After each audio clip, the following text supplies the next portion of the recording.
léegi nag ñun ñaa ngi toog di xaar ce qui va se passer mais bis bu ñu waree trancher rek les gens vont trancher. Qu'est-ce qui va se passer Cheikh Omar selon toi dañuy dem tout droit vers un forcing wala tu penses que les choses vont changer fan lañ mën a dem bàyyi ñëpp ñu jàll bon ça encore on se pose des questions wala refaire à tëggaat encore les choses. waaw moo bi nga wax forcing mooy ku forcing mooy ki yore force lu muy def forcing la koy defee boo utiliser moo boobu nga gis ni Macky Sall am na élection bu mu ñëwoon war a participer war a yore carte d'identité war a yore carte électeur ñoo ko mu def forcing voté forcing mooy constitution bi lii la wax ngeen màtt ne yéen lii ngeen di def malheureusement forcing yooyu nag suy di am lim ñu mën a jural kenn mënul natt conséquences parce que man damay faral di wax tout le temps benn phrase la politique c'est une affaire de gentleman loolu dafa war a nekk état d'esprit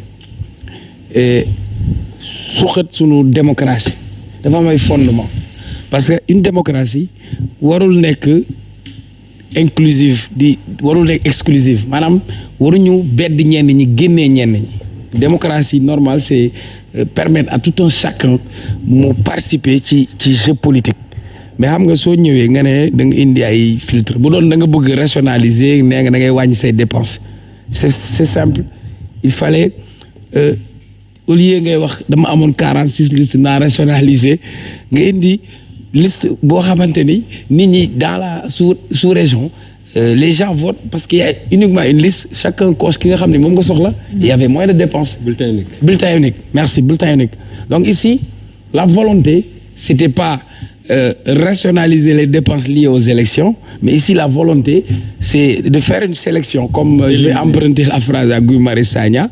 parce que sélection sélection li nga wax ci wolof segg wala tànn tànneef quoi peut-être mun tukulóor laa donc li ma bëgg wax foofu mooy man li ma gëm rek laay wax gëw ma parrainage bien sûr damay commencer ci principe bi ci tàmbali bu njëkk ba dañuy wax da ngay am 10 000 parrains li taxoon loolu tax a jóg c'était pour que ñu sécuriser li nga xam ne mooy démocratie bi parce que kenn n'importe qui mën na jóge fële bokkul ci benn kuréel parti bokkul ci dara lu yëngu ci politique mën na am terroristes yi ñoo ko financé mën na am jaako de drogue ñu ne nañ ko laaj 10 000 parrains comme candidat individuel la su ko defee ci juróom-ñaari région ñu mën a natt ni am na ñoo xamante ni tey nañ candidature am mu am cette légitimité populaire doogu mën a nekk candidat mais nan la ñu mën a ñëwee élection présidentielle jot 2019 je me rappelle Boun Abdallah Dionne mu ne du weesu juróomi candidat ma toog fi ne leen Boun Abdallah Dionne de léegi mën na concurrencer Selbé Ndom parce que la mu waxoon loolu amaat exactement mu ñëw am moi je suis pas d'accord par principe on revient sur les législatives ñu ne dinañ ko organiser ñu def 0,5 ak 0,8 je crois man j'étais pas bien en mathématiques mais jàngoon naa intervalle minimum bi fii la maximum bi fii la minimum bi mooy lu mu yées fii nga war a yam maximum bi mooy je crois plafond bi maintenant ku nekk rek ak ni nga koy interpréter parce que quand bu nekk di nga xëcc couverture bi si yow mais man dama jàpp ni bu fekkee dañuy wax démocratie war nañu permettre ñëpp bokk ci taataan baatu askan bi mais mënuñu tànn ne ñii. entre caution bi. dafa bëri parrainage bi ak parité. oui donc déjà Cheikh Omar bëggoon na nekk député Pikine mais fii laa koy nekk peut-être aw ma moyen caution mënuma motal parrain donc damay cuuj day xam lekkam damay jàpp sama self donc ça veut dire que lii ñu defuñu ko pour rationaliser bu ñu bëggoon rationaliser ministère de l'intérieur moom mooy joxe récépissé parti on se retrouve avec 325 partis dans un petit pays loolu benn jàngat la beneen bi ci lii am man dama toogoon fii semaine ba la passé ma ne la en politique les erreurs se paient cash waaye Yewwi si seen biir problème mu déggoo à Dakar dugalal liste bi roofal kii roccil fii man bi ma ko gisee balaa coow li dama gis liste bi ma ko gisee rek dama tikke ma ne non lii c'est pas possible quand j'ai fait mes calculs élection locale yi passé Yewwi Askan Wi mu ngi am 172 000 voix ci Dakar Benno Bokk Yaakaar am 82 000 voix Wallu Askan Wi am 15 000 voix soo jëlee 15 000 voix plus 172 000 voix mu ngi lay jox à peu près 220 000 voix ci élection ku gagné département de Dakar dafa am poids électoral bu am doole parce que déjà le fait que nga perte juróom-ñaari yooyu perte nga juróom-ñaari député foofu déjà mais li nga doon root ci département boobu 220 000 voix boo ko yokkee ci liste nationale bi 3 députés de plus. daanaka perte nga un groupe parlementaire donc pour man bu ñëpp toogee nag ñu ne ñii ñoom ñoo toogal seen bopp ñu toog ne ñun def nañ erreur assumé nañ que tout le monde dise que la loi soit appliquée force reste à la loi d'accord nous sommes d'accord sur ce principe maintenant si on se retrouve aujourd'hui sur la liste de Benno Bokk Yaakaar ñu observer ni respecté wul parité eh bien le même discours la ñuy tenir rek que force reste à la loi su ko defee ñëpp yam ci mais il est hors de question que ñu téye bii ci même motif bàyyi bële ci même motif loolu nag nekkatul démocratie maintenant man ci tension bi am nii pour man Macky Sall il doit être au-dessus de la mêlée tey je crois que démocratie Sénégal mérité wul ñuy am ay jéego yu ginnaaw parce que Abdoulaye da doon wax une démocratie c'est comme un édifice chaque jour da ngay teg benn brique parce que démocratie du jeex dañ koy parfaire bis bu ne États-Unis chaque jour am na yeneen combat yeneen avancé kon moom amul droit ñuy dellu ginnaaw li nga doon wax léegi-léegi mooy dëgg mënuñu nekk ci mbir am na fu ñuy toll mu jaxasoo ñi war a jóg ñi war a wax parce que c'est comme si on oublie les leçons du passé yàggul mois de mars am nañ fi ay tension politique bi ay bakkan faatu si et cetera lii lu mu ñu mën a jural xamuñu ban conséquence lay am parce que nit koo ne bokkoo ci combat bi wala dafa mel ni nga ne ko bokkoo ci réew mi nit ki nga ne yow amoo sañ-sañ bokk génnee nga ko ci dëkk bi empêché nga ko même son droit de vote donc je crois que j'ai entendu certains acteurs de la société civile je crois que li ëpp solo du ban parti wala ban kuréel mais tey débat bi fi mu waroon porter mooy yan réforme la ñuy teg ban assemblée lañ soxla ban façon député lañ soxla man pour man débat bi boobu ba léegi ça tire en longueur ku si nekk et puis bi ma seetaanee léegi élément bi on m'a dit département j'ai pensé automatiquement à la théorie de Charles Pasqua quand tu es emmerdé par une affaire il faut créer une affaire dans l'affaire comme ça les gens vont oublier même cette affaire donc daal comme li ñu doon wax ku si nekk daal bu dee da ngaa def penalty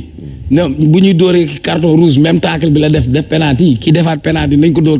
carton rouge wa illaa mu def na Abdou Diouf defoon te Abdou Diouf bi mu koy def c'est à la fin parce que boobu il était contraint à une ouverture démocratique mu ne jàq-jaagi noonu ku bëgg a noddu kaay noddu Macky Sall yaa xeeti mu laana neel jàq-jaagi nii assemblée baa ngi nii ku bëgg a dugg kaay dugg ñi ñu kepp ak parrainage yeeg yëpp ñu organiser lépp ñëpp damay élection démocratique et pacifique man pour man loolu laa gis ban cas de figure man na sama assemblée moom fii laa ban cas de figure ngeen di xaar tey par rapport à ce qui se passe est-ce que vous vous attendez à ce que tey jii ñu rejeter la liste de Benno Bokk Yaakaar concrètement au fond de vous est-ce que yéen a ngi xaar peut-être loolu. mais dans une république normale cette question ne devait même pas se poser parce que nag loi moo fi nekkal ñëpp et cette loi nag def naa gars yi ñu naan dura lex sed lex. su fekkee dañu ne yéen waa Yewwi Askan Wi seen liste du jàll Dakar parce que respecté wu leen parité mais Benno Bokk Yaakaar aussi au-delà même de la parité warul woon egsi fi parce que le parrainage mi ngi fi parce que xam nga parrainage yi damay jox exemple na dama ni xam nga loi bi dafa utiliser 2 termes daf ni minima ak maxima maanaam minima fii lu mu néew foofu ngay toll maxima li waroo ko dépasser may wax ni boo demoon primaire laaj élèves yi sax xam nañ la boo nee leen minima entre 1 et 3 mais boo nekkee 0 et gogo 1 boo demee 4 romb nga 3 donc rien que sur cette question Benno Bokk Yaakaar tey waru woon a bokk parce que sur le parrainage. Alors même par rapport à ça je pense qu'on a une petite vidéo avec la complicité de la régie si c'est bon comme ça ñu mën ko seetaan parce que dafa am Moustapha Diakhaté lu mu ci wax par rapport à cette liste bu fekkee c'est bon on peut le mettre directement dem visualiser ko ñëwaat sur le plateau. Alors oui peut-être que dinañ ci ñëwaat mais yaa ngi doon wax loolu d'une part peut-être pour Benno Bokk Yaakaar mais par rapport ak Yewwi également espoir peut-être bi Yewwi amoon par rapport à la population yéen i tamit ngeen di dem bay def yenn erreurs yi ci liste bu toll ni liste Dakar loolu tam naka ngeen koy expliquer. waaw xam nga sur ce qui s'est passé par rapport à la liste de Dakar je pense que wax nañ ci waxaat nañ ci déglu nañ Déthié Fall déglu nañ président Ousmane Sonko et que li nga xam ni jàpp nañ ni erreur la am nañ ko ci ak Saliou la ca am di erreur je pense que ñi ci war a wax nañ ci ca lañ ci war a assumer nañu ko par rapport ak liste Dakar bi mais aujourd'hui la loi aussi daf fi nekk. xam nga sax dama rappelé dafa yomb trop bas doo ñëw toog fii nekk responsable des jeunes de taxaw nga naan lañ waroon assumer nañ ko. maa ngi ñëw Cheikh Oumar. comment on s'est fait pour se retrouver Cheikh Oumar ci liste Dakar ak coow li am biñ la fi indee pour nga leeralal. Cheikh Oumar maa ngi ñëw ci loolu laa ñu xam nga liste Dakar bi ce qui se passe tout le monde sait que tey boo jëlee la liste de Yewwi Askan Wi. bi ñu ko njëkkee diviser au niveau de Dakar ñun taxawu Sénégal dañu waroon am 4 députés 4 sur les 7 c'est-à-dire ñetti góor ak benn jigéen Pastef am ñaar benn góor benn jigéen PUR am benn jigéen. mais xam nga au dernier moment bi ñu demee DG je pense ci ngoon ci la ñu signé l'accord avec Wallu Sénégal et bi accord bi amee ñun taxaw kun ñun ñoo ëppale ñu ni taxaw yéenay wàññi benn jox ko Wallu Sénégal